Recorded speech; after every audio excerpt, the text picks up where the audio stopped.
하나님께서 오늘 우리에게 주신 말씀은 신명기 11장 13절부터 20절까지의 말씀입니다. 우리 함께 이 말씀 읽어 올립니다. 당신들이 오늘 내가 당신들에게 명하는 그의 명령들을 착실히 듣고 주 당신들의 하나님을 사랑하며 온 마음과 정성을 다하여 주님을 섬기면 주님께서 당신들 땅에 가을비와 봄비를 철따라 내려주셔서 당신들이 곡식과 포도주와 기름을 거두게 하실 것이며 들에는 당신들의 가축이 먹을 풀을 자라게 하여 주실 것이며 그리하여 당신들은 배불리 먹고 살 것입니다. 당신들은 유혹을 받고 마음이 변하여 다른 신들을 섬기거나 그 신들 앞에 엎드려서 절을 하는 일이 없도록 주의하십시오. 당신들이 다른 신들을 섬기면 주님께서는 당신들에게 진노하셔서 하늘을 닫고 비를 내리지 않으실 것이며 당신들은 밭에서 아무것도 거두지 못할 것입니다. 그렇게 되면 당신들은 주님께서 주신 기름진 땅에서도 순식간에 망할 것입니다. 그러므로 당신들은 내가 한 이 말을 마음에 간직하고 골수에 새겨두고 또 그것을 손에 메어 표로 삼고 이마에 붙여 기호로 삼으십시오. 또 이 말을 당신들 자녀에게 가르치며 당신들이 집에 앉아 있을 때나 길을 갈 때나 누워 있을 때나 일어나 있을 때나 언제든지 가르치십시오. 당신들의 집 문설주와 대문에도 써서 붙이십시오. 아멘. 우리의 약함과 무지를 깨우치시고 힘있게 하시며 생명의 길로 인도하시는 항상 오르신 하나님의 사랑과 자비가 오늘 예배하기 위해 하나님 앞에 나온 자녀들에게 함께 하시기를 성 어버이 성자 성령의 이름으로 축원드립니다. 오늘 공동기도를 같이 드렸던 것 같이 팔레스타인의 하마스가 이스라엘을 공격했고 또 이스라엘도 맞대응을 하면서 지금 수천 명의 사상자가 발생하는 그런 일이 지난주에 있었습니다. 그리고 여전히 진행 중이고요. 지금 또 이쪽 아시아 서유럽이라고 그래야 되나요? 예, 서유럽 또 서아시아 동유럽 이쪽에서는 지금 러시아와 우크라이나도 전쟁을 하고 있는 중입니다. 지금 이 서쪽에서 벌어진 이 전쟁 참 우리 마음 아프게 하는데 이슬람권과 유태인의 전체적인 그 종교 간의 분쟁 또 그렇게 전쟁을 확산될 우려가 있어서 무고한 민간인들 희생 많은 사람들이 걱정하고 있습니다. 그러나 사실 또 뭐 민간인뿐만이 아니죠. 뭐 군인이라고 가 있는 사람들도 다 대부분 다 징집되고 가가지고 하고 있는 우리 이웃의 뭐 우리 이웃이라고 하긴 뭐하지만 다 젊은이들 가서 복무하는 그런 사람들일 텐데 뭐 그들의 생명이라고 아깝지 않은 건 아니겠죠. 그래서 지금 많은 전 세계 많은 사람들이 이 사태를 놓고서 우려하고 있습니다. 이 전쟁은 신의 이름으로 벌어지고 있는 전쟁이기도 해요. 특히 신도 우리가 뭐 믿는 신이 여러 개가 있고 여러 종교가 있죠. 그 중에서도 특히 유일신이라고 하는 하나님 한 분 때문에 벌어진 전쟁이다 이렇게 생각을 할 수도 있습니다. 이스라엘은 신명기 뭐 여호수아 이런 데 나오는 가나안 전쟁 이야기 있잖아요. 그걸 보면은 하나님이 뭐라고 얘기를 하느냐? 그 땅에 들어가거든 다른 이방인들은 하나도 살려두지 말고 남녀노소를 가리지 말고 심지어는 가축들까지도 싹 다 죽여 없애버려라라고 그렇게 명령을 하셔요. 실제로 하나님께서 그렇게 명령을 하셨을까 하는 생각이 듭니다만 그런 어쨌건 하나님의 명령과 다르게 또 쓰여져서 우리가 갖고 있는 이런 텍스트는 여러 가지 정황이 다를 수 있잖아요. 그런데 그 말을 아직도 그 이스라엘을 문자적으로 해석하는 게 아닌가라는 생각을 합니다. 하나님이 가나안 땅을 자기들에게 주었다라고 확신을 하고 그렇기 때문에 이방인들을 내쫓고 자기와 같이 안 사는 것이 어떻게 보면 유일신의 명령에 아주 충실하게 잘 따르는 거다라고 그렇게 생각을 하는 것 같습니다. 반면 팔레스타인 어떻습니까? 알라신을 믿는데 알라신이 결국은 아브라함의 하나님, 이삭의 하나님 똑같은 하나님이거든요. 그 타 종교를 배격하고 오직 유일신 알라만 섬겨야 된다라고 하는 그런 또 신앙 고백들을 그 사람들이 하고 있죠. 그런 신앙심을 바탕으로 하고 있어요. 그러다 보니까 이게 참 쉽지 않은데 이 사람들을 또 한 지역에다 갖다 몰아놓은 거 아닙니까? 그래서 이 예루살렘이라고 하는 성지가 이슬람의 성지이기도 하고 유대교의 성지이기도 하고 또 이제는 개신교의 성지이기도 하고 또 구교 카톨릭의 성지이기도 하고 막 이렇게 뒤엉켜 있다 보니까 참 이게 풀기 어려운 그런 문제가 되어 있습니다. 근데 희한하죠? 유일신을 섬기는 한 뿌리에서 나온 종교들이 이상하게 더 서로를 증오하는 그런 상황들. 그리고 전 세계의 분쟁이 이념 전쟁의 시대를 떠나가지고 지금은 이제 또 민족 간의 전쟁의 시대도 지나갔고 이제는 종교 간의 전쟁이 되는 시기가 됐어요. 말씀드렸다시피 그 종교 간의 싸움이 유일신이라고 하는 하나님 알라를 믿는 사람들 사이의 싸움이라는 겁니다. 요즘 주보에 계속 연재하고 있는 하나님 이름으로 혐오하지 말라라고 하는 그 내용을 보시면 좀 왜 이런 일들이 벌어질까 하는 내용들을 좀 잘 알 수 있지 않을까라는 생각을 하는데요. 관심 있게 보시면 요즘 뭐 우리 자신의 신앙심뿐만이 아니라 요즘 세상을 좀 이해하는 데도 좀 도움이 되리라고 생각을 합니다. 하버드 대학 다니는 학생들이 얼마 전에 뭐 그 대자보를 붙였다고 그러나 뭐 성명서를 발표했다고나 그러죠. 팔레스타인을 두둔했죠. 근데 사실 이 전쟁이 발발하게 된 이유는 뭐냐? 먼저 팔레스타인 하마스가 약 2,000발에서 5,000발 정도 되는 미사일을 이스라엘 지역에 발사를 했기 때문에 이 일이 발생했다. 라고 이렇게 생각을 하는데 그래서 먼저 시비를 건 하마스를 왜 두둔하냐 이런 문제 때문에 지금 또 사람들이 하버드 대학교 학생들을 또 그렇게 비판하고 있는 것 같아요. 그렇지만 이 이야기는 그게 단순하게 누가 먼저 공격했느냐를 따지기가 상당히 어려운 부분이 있다라는 거죠. 왜냐하면 유태인들이 2차 대전 당시에 엄청나게 만 600만 정도가 되는 사람들이 대량 학살을 당하는 인종 청소를 당하는 그런 일들도 당하였지만 사실은 또 2차 대전에서 아주 중요한 역할들을 했어요. 뭐 요즘 뭐 나오는 그 뭐 오픈하이머인가 뭐 오픈하이머 맞아요? 알펜하이머인가요? 네. 네, 아무튼 그 사람이나 뭐 아인슈타인이나 핵무기를 만드는 데도 많이 기여를 했고 또 뭐 군자금도 많이 내고 하는 그런 일들 때문에 이 사람들이 나중에 2차 대전 끝난 후에 거기에 대한 정치적인 고려 때문에 지금 옛날에 살았던 자기 조상들의 땅인 팔레스타인 땅에 가서 거기에 땅을 받고 그 지역에 나라를 세운 거죠. 근데 세상에 비어 있는 땅이 어디 있습니까? 예? 무슨 시베리아 뭐 그런 곳도 아니고. 그래서 이미 그곳에 살고 있는 사람들이 있었죠. 그 사람들이 이제 팔레스타인 사람이라고 하는 사람들이죠. 근데 그 사람들의 자리를 빼앗으면서 정치적으로 유엔을 등에 업고 미국을 등에 업고 그 사람들 쫓아내서 아주 좁은 지역 가자 지역이라고 서한 지역이라고 하는 그곳에다가 뭐랄까요 수용소라고 하긴 뭐하죠. 근데 자치기구라는 걸 만들어 놨지만 사실 거기서 나올 수도 없게 하는 그런 상황으로 만들어 놓은 거죠. 그러면서 물과 전기도 이스라엘에서 공급을 하면서 자기네들이 마음에 들지 않으면 그걸 수시로 끊어버리고 하면서 통제를 하고 이 사람들. 그래서 이 사람들이 하는 얘기를 열린 감옥이다 그렇게 얘기를 하는 거죠. 예. 말하자면 사육하는 것, 뭐랄까 약간 난폭한 짐승을 우리에 가둬서 사육하는 방식으로 길들이고 하는 그런 방식으로 팔레스타인 사람을 대했고 또 매번 분쟁이 일어날 때마다 이스라엘에 비해서 열세인 팔레스타인 사람들이 더 많이 희생을 당하게 되는 일들이 벌어지게 되죠. 이런 일들이 벌써 1945년 이후부터 지금까지 꾸준하게 벌어진 일이니까 얼마나 오래됐습니까? 그런 일들이 벌어졌기 때문에 닭이 먼저냐 달걀이 먼저냐라고 하는 그런 질문들은 사실 큰 의미가 없게 돼버린 상황이죠.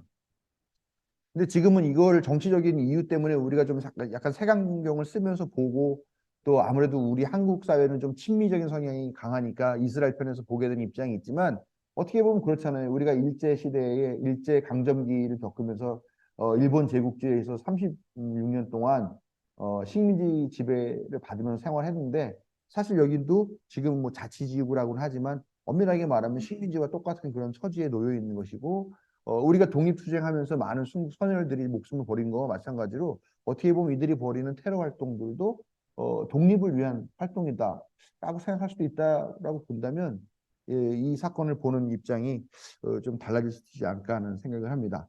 아무튼 이게 국제 정세에서 이렇게 보면은 참 답답한 일이긴 합니다. 근데 뭐 우리가 다 학교에서도 배우고 사회에서도 배우고 늘상 하는 이야기가 뭡니까? 평화, 평화. 평화를 이야기하잖아요.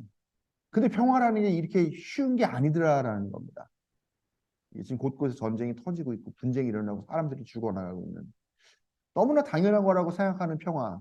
지금 우리도 일종의 평화를 누리고 있습니다만 이 평화라는 게 과연 그렇게 당연한 걸까라는 생각을 해보죠. 요즘 들어서 부쩍 한반도에서 전쟁 위기가 높아지고 있다. 막 정말 전쟁 나는 거 아니냐 이런 이야기도 나오고 있잖아요. 더더군다나 지금 북한도 뭐 중국과 러시아와 같이 또 더 동맹을 강화하고 있고 한국도 한미일 세 나라가 더 동맹을 강화하면서 점점 이 골이 깊어져 가고 있는 상황에서 정말로 우리가 당연하게 여겼던 평화가 당연한 게 아닐지도 모르겠다 하는 그런 긴장감들을 갖기 시작하기 요즘이 아닌가라는 생각을 합니다. 오늘 읽은 말씀 내용들 보면 또 이런 말씀이 나와요. 가을비와 봄비를 철 따라 내려주셔서 여러분 뭐 이게 특별한 얘기입니까? 이게 굳이 성경에 들어갈 만한 이야기일까 생각합니다. 아니 봄 되면 봄비 내리고 가을 되면 가을비 내리는 게 너무나 당연한 일이잖아요. 뭐 우리가 극지방이나 적도지방이나 이런 극한 곳에 사는 게 아닌 이상 뭐봄 되면 봄비 내리고 가을 되면 가을비 내리는 게 너무나 당연하다. 그런데 정말 당연한가라는 생각을 어느 순간부터 하게 됐어요, 우리가. 요즘 우리가 계절이 이렇게 바뀌는 걸 경험한 요즘 같은 환절기 때 무슨 말을 가장 많이 하고 듣습니까? 야, 지금 보면서 지난 여름 너무 심하게 더웠어. 지난 여름에 비가 너무 많이 왔어. 예전 같지가 않아. 그리고 야, 가을이 짧아졌어. 오늘 갑자기 훅 겨울이 왔어. 봄도 그러죠. 봄과 가을이 너무 짧아졌어. 겨울은 어떻습니까? 겨울은 또 혹독하게 추운 날이 올 수도 있고요. 아니면 겨울답지 않게 너무 포근한 날씨가 오기도 합니다. 그래서 우리가 하는 얘기가 야, 정말 이제는 전 같지가 않아라고 생각하고 기상예보라는 게 별다른 의미가 없게 되는 그런 시대가 됐어요. 조금 비가 오겠습니다. 뭐 빗방울이 산발적으로 내리겠습니다. 그런 기상예보를 했는데 어때요? 갑자기 말도 안 되는 폭우가 쏟아지는 그런 일들이 일어나고 있죠. 그래서 뜻하지 않게 사람들이 희생이 되는 그런 일도 벌어지고 있습니다. 겨울은 너무 춥거나 너무 춥지 않아서 봄꽃이 너무 일찍 폈다가 갑자기 또 뒤늦은 한파가 오는 바람에 꽃들이 다 말라 죽고 식물들이 다시 얼어 죽고 하는 그런 일들을 요즘 보고 있죠. 태풍이 이제는 한 해에 한 10개 정도는 우습지 않게 오는 것 같아요. 그런 것도 뭐 어떨 때는 10월 넘겨서도 오기도 하고요. 이런 일들이 일상인 시절이 됐어요. 지난번에 제가 베트남 출장 갔었을 때 우리가 학교에서 배우기에는 동남아에서는 기후가 어떠냐? 동남아의 기후의 특징 하면 떠오르는 게 스콜이라는 게 있어요. 스콜이라는 거는 하루에 한 번씩 꼭 소나기가 촥 내리죠. 그러고 난 다음에 다시 언제 그랬냐는 듯이 쨍쨍하고 더운 날이 계속되는 건데요. 이번에 갔더니 그 사람들이 현지인들이 이렇게 얘기를 해요. 기후가 여기도 바뀌었대요. 스콜이 내리지 않고 3일이나 4일마다 폭우가 엄청 쏟아진대요. 그러니까 매일 내리던 비가 이제 매일 내리지 않고 3, 4일마다 한 번씩 오는데 그게 큰 비로 내린다는 거예요.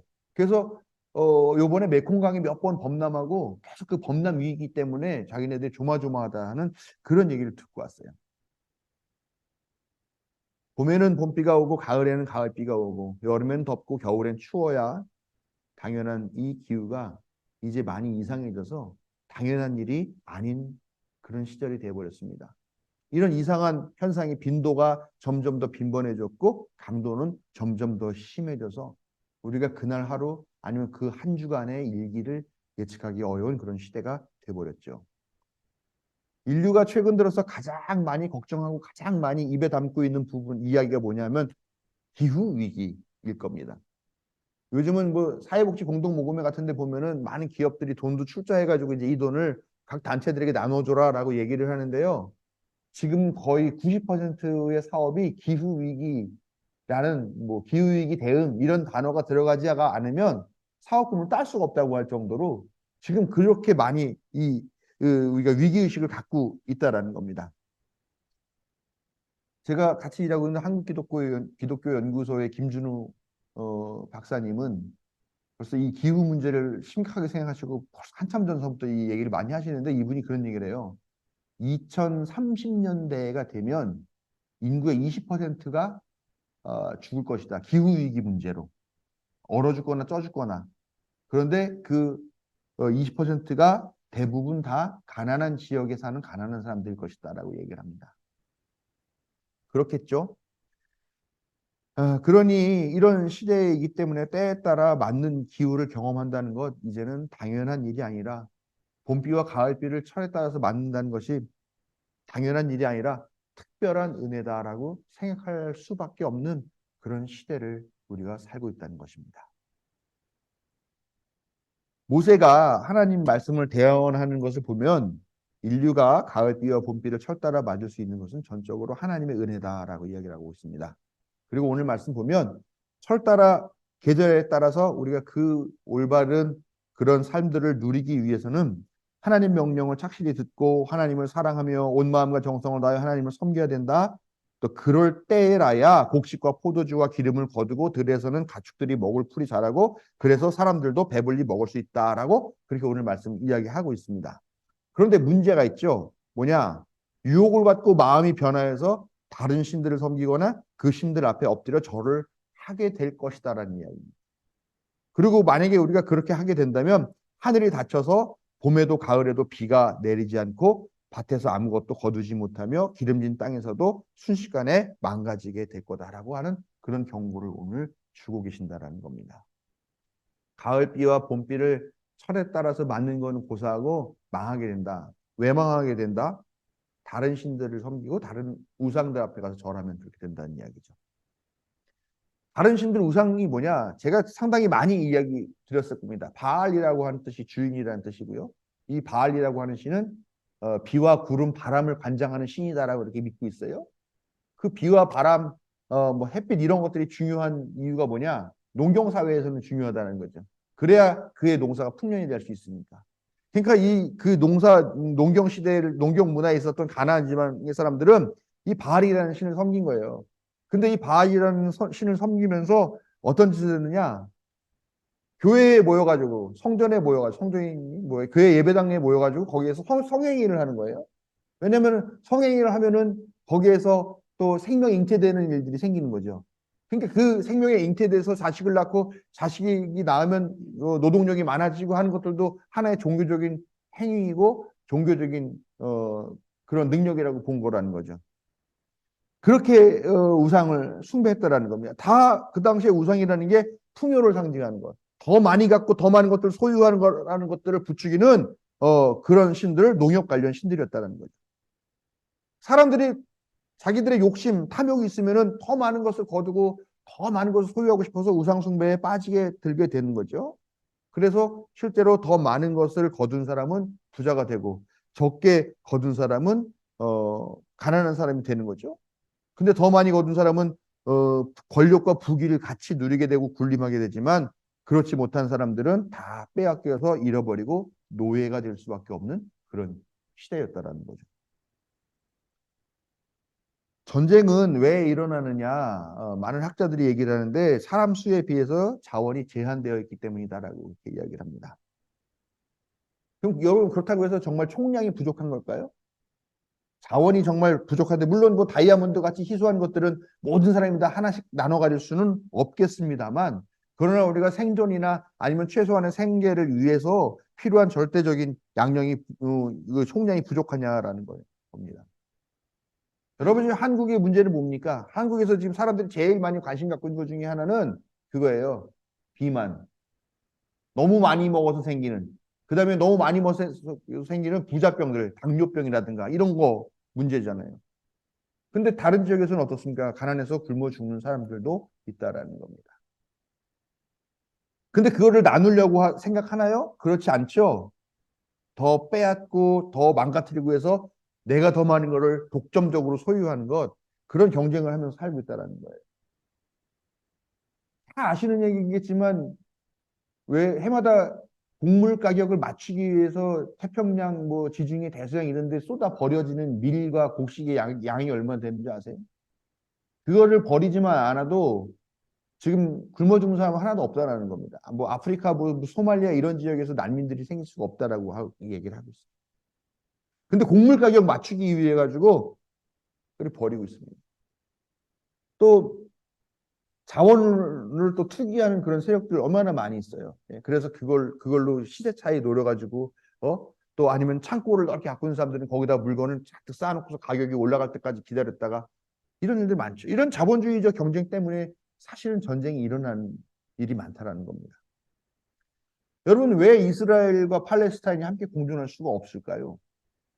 종교적인 그런 문제들도 있겠지만 사실 그들이 살고 있는 땅이 그렇게 좁습니까? 그 사람들이 같이 나눠가지고 살 만한 그런 땅이 없겠어요? 이스라엘이 토지와 공간을 독점하고 팔레스타인 사람들은 그 좁은 땅에다 다 밀어서 때려 박아 넣었으니까 이런 일들이 벌어지는 거라는 거죠. 미국과 러시아와 우크라이나가 전쟁을 하고 있는데 많은 사람들이 지금 이 전쟁을 우크라이나가 미국을 대신해서 치르는 대리 전쟁이다라고 이야기를 하고 있죠. 예. 이 전쟁이 어떻게 보면은 우크라이나와 러시아 사이의 문제라고 보지만 사실 이 뒤에는 유가의 문제가 또 들어있거든요. 유가.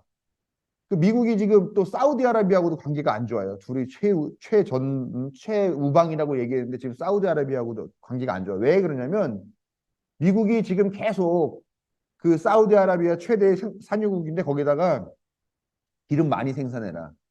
기름 많이 생산해라. 이렇게 얘기를 하는 거예요. 그래서 사우디로서는 많이 생산하면 가격이 떨어지니까 싫어 그러고 있는 거죠. 근데 미국이 많이 생산하라고 하는 이유가 뭐냐면 미국에서 기름이 나오는데 그게 셰일 석유라고 하는 건데 셰일 석유라는 거 옛날에 있어도 못 캐는 거였는데 지금 기술이 발달해서 캐낼 수 있는 건데요. 얘네가 이거를 생산을 안 해요. 그러면서 자기네 거는 놔두고 사우디아라비아나 다른 산유국한테는 많이 내라고 그러는 거죠. 그렇게 부추기는 이유가 뭐냐? 나중에 자기네가 비싼 걸로 팔아먹으려고 하는 그런 계산이 있다고 사람들은 판단을 하고 있는 거죠. 그런 문제가 있어서 사우디아라비아랑 관계가 안 좋은데 거기에 또 러시아가 또 기름은 아니지만 가스를 또 엄청나게 생산하니까 자기네들의 계획이 계속 차질이 생기고 하니까 그런 문제들 때문에 이 전쟁을 부추기고 있다라고 많은 전문가들은 판단을 하고 있다는 거죠. 미국과 중국은 또 지금 경제 문제로 또 많은 갈등을 경제 전쟁이라고 해도 마땅한 그런 경제 기술 전쟁을 벌이고 있다라는 것이죠. 결국은 다 경쟁 때문에 부족한 것들을 나눠 쓰기보다 부족하기 때문에 내가 더 많이 가지려고 하는 그런 이유 때문에 이런 분쟁과 전쟁이 일어난다는 것입니다. 기후위기도 결국은 탐욕 때문이라는 거죠. 탄소 배출량 세계 1위 어느 나라일까요? 어디야? 미국 아니에요. 미국 2위예요. 한국도 꽤 높긴 해요. 1위는 중국이죠. 예, 중국이 워낙 땅덩이도 넓고 인구도 많고 하니까 그리고 아직 좀 근대화라고 얘기할 수는 없죠. 미국도 그러니까 미국이 2위. 그리고 3위 인도입니다. 인도도 지금 인도가 세계 1, 2 그게 됐죠. 나라가 됐죠. 그다음에 가장 많은 인종이라고 그래야 되나요? 그것도 그 인도 사람이 차지했다고 그러는 것 같아요. 인도의 순혈주의자들 하여간 그 파들. 그다음에 4위가 러시아, 일본, 인도네시아, 독일, 이란, 대한민국, 사우디아라비아, 캐나다, 멕시코 순입니다. 한국이 9위요. 대부분 다 강대국이고 잘 사는 나라들이고 또 국력이 있는 나라들이고 영향력이 있는 나라들이죠. 한국은 9위인데 가장 큰 위기에 처한 것 탄소 배출량이 미미한 그런 나라들이에요. 아까도 말씀드렸다시피 지구 온난화가 되면 제일 많이 피해 보는 것 가난한 나라, 가난한 지역, 가난한 사람들이라는 거죠. 근데 사실 그 사람들은 탄소 배출량이 얼마 안 돼요. 북한 같은 경우는 지금 탄소 배출권을 하려고 하고 있어요. 북한이 청정 지역이라고까지 하긴 뭐하지만 어쨌건 탄소 배출 그런 건 별로 하지 않기 때문에 그 배출권을 팔려고 하고 있는데 결국은 가난한 나라들은 탄소 배출을 하는 것도 없지만 결국은 가장 큰 위기에 봉착하게 된다는 것이죠. 결국은 이런 기후 위기를 초래한 건 누구냐? 중국, 미국, 인도, 러시아, 일본, 독일, 대한민국 다 합친 그런 강대국들, 경제 대국들이라는 겁니다. 이 나라들이 더 많이, 더 편하게, 더 풍요롭고, 더 따뜻하고, 더 시원하게 지내려고 하는 그런 이기적인 탐욕이 결국 가난한 이들의 권리와 후손들의 안전을 강탈하고 있는 그런 시대라는 것입니다. 지금 한국도 걱정이죠. 태양광 지금 전 정부에서 태양광 했다고 막 그거 다 가짜다. 물론 그럴 수 있겠죠. 예, 그럴 수 있지만 지금 태양광이나 어쩌면 자연 발전들을 좀 늘려가야 되는 이런 상황인데 그런 것들을 다 안 하고 원전 더 짓겠다라고 하는데 그것도 참 걱정이죠. 일본 오염수 방류도 다른 방법들이 많이 있는데 그렇게 바다에다가 투기하는 이유가 뭐냐? 더 싸기 때문에. 그 경제적으로 여유가 있는 나라임에도 불구하고 더 싸기 때문에 그렇게 전 지구를 다 병들게 하는 그런 선택을 한다는 얼마나 이기적이고 그렇습니까? 가난한 나라가 그런다 그러면 이해를 하겠지만 부자 나라가